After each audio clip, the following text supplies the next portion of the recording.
Hello, dear friends. Thank you very much once again to tune to this channel. For those who are new to the channel, please, we encourage you to subscribe. That's exactly what it is. Subscribe, and allow other people as well to see exactly the beauty of this continent. Yes, my name is Kindama.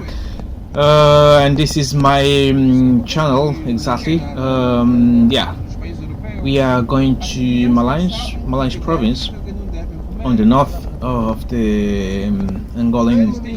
I don't know if you know where is Angola, but exactly, if you're not an African, you just can go check on a map and you will see exactly where it is located in Angola. We've been traveling for a couple of hours now. As you know, that as I said the previous video, that we are going to do 5 hours driving through to Malange. The main purpose or main idea is to go to get us the Calandula, that is the waterfalls in that part of the country. It's a beautiful place. I've been there once. By the time I was there, it was just to I was on top of the fall, not really on the bottom as everybody does, to go down there and see how is the beauty, to see the the water.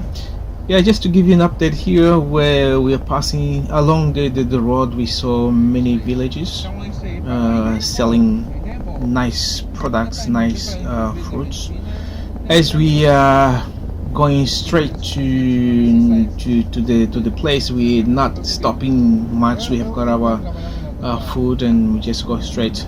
But when we're coming back to Luanda, then we're going to stop to buy food, because it's much cheaper here than in Luanda. Luanda is one of the expensive city in the world. Yes, believe it or not, but Angola or Luanda is the most expensive city in entire world. Yes, so when we come back, then we'll be able to buy food, vegetables, fruits, and many other things that we think that will be useful. But the question is, why Angola is so, or Luanda is the most expensive city in the world?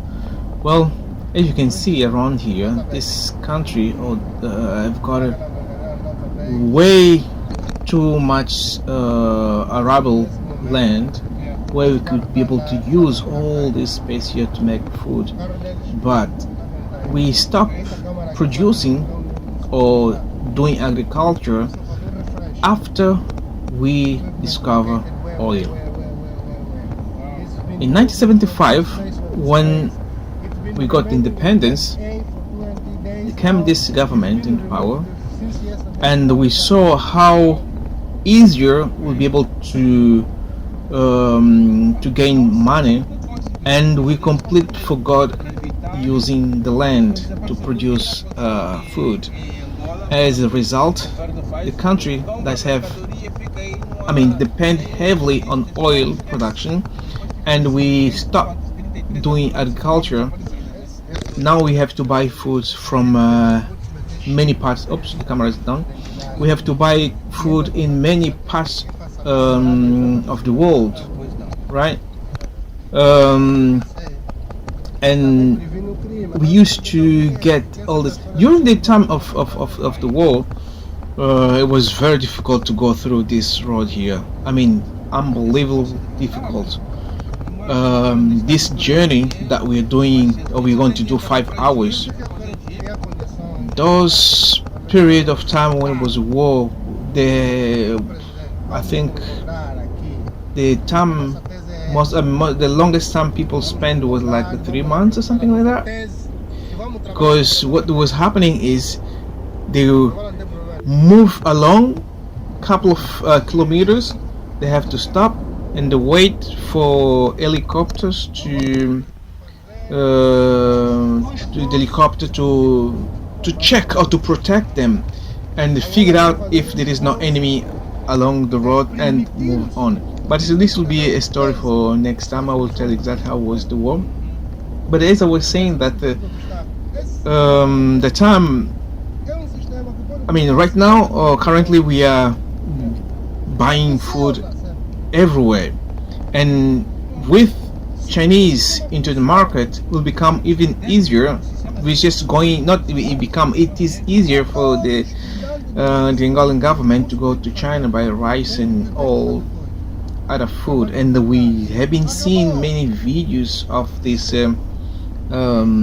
Chinese not producing quality food, and as we don't have this quality laboratory to control the food, is very difficult to know exactly which kind of product that we're consuming. As we know that that, but also will be a story for the next time. We'll talk about how many years ago, where I had a chance to interview a lady where she's a nurse and she's not from Angola.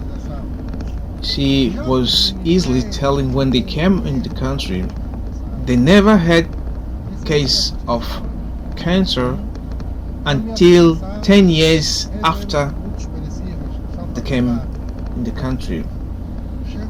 And that is where it comes all this question: how come now we've got so many diseases? Why do we have all this? And then this is the secret is the food. We are not producing food, and as a result they're sending us chemicals. We're just eating chemicals, and from there we get all these diseases. It's just easier because when we don't control the food and people are importing the food, they don't mind just to buy it, because what is the and many the companies now, they're in collaboration with the government. Of course, we've got many Lebanese or the guys from Lebanon who are working closely with the Angolan government and go along, buy this quantity of rice, and I mean of the food, and we don't know how long does it take the transportation from China or Europe or United States to Africa, and what kind of a modification it goes, that process of having this quantity of food into these containers. Container size is this one here, and just you can see like a and just just the food, because we don't produce, and we have got this kind of problem.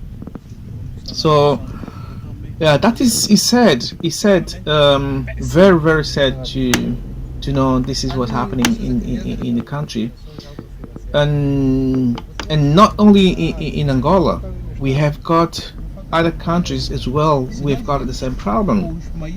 We completely forgot using the land for agriculture,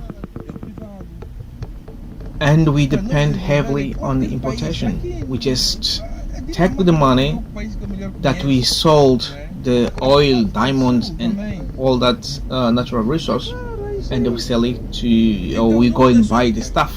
So meaning we're doing nothing, and then this also create this non-development of the continent. We are always thinking like only we buy, but we're not selling much.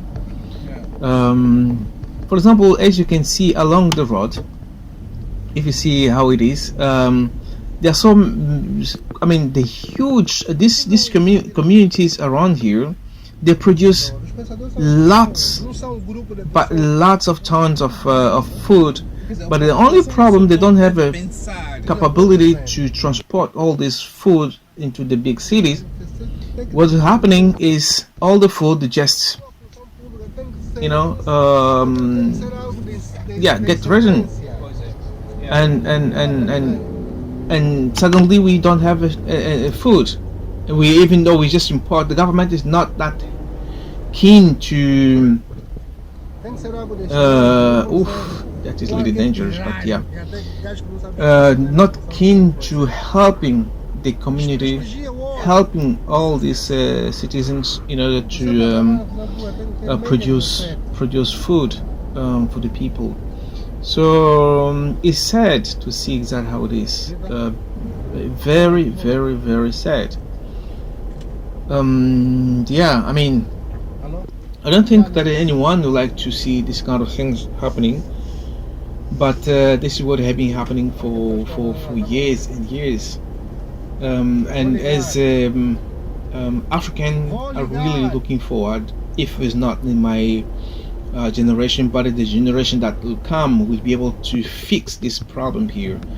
Because one of the things is that most of these politicians, they think that they gain independence, and they think that that's the only people that can be able to govern the country. That's the only people that have got a power, or that's the only people that can rule the country, which is mistake, which is wrong. And as we know that many of these leaders, they've been imposed to be in power against our willing, not I mean, we did, some of them we didn't elect. If we elect, but it's not in the sense that it is the one we really want him to be in power. But yeah, dear friends, so I'll bring you more stories next time as along that we go on this journey. As I said, that will be 5 hours of a journey. We've got this truck in front of us. I don't know where he's heading, probably also going in Malange or somewhere else. It's a pity to see all this road here. To drive here must be really good, because my friend Luis, he's he knows well the road, and then and one of the things as well, there is no signs saying careful. There is a hole in there. You just there are many occasions we almost hit. So yeah, stay tuned and see you next time we talk.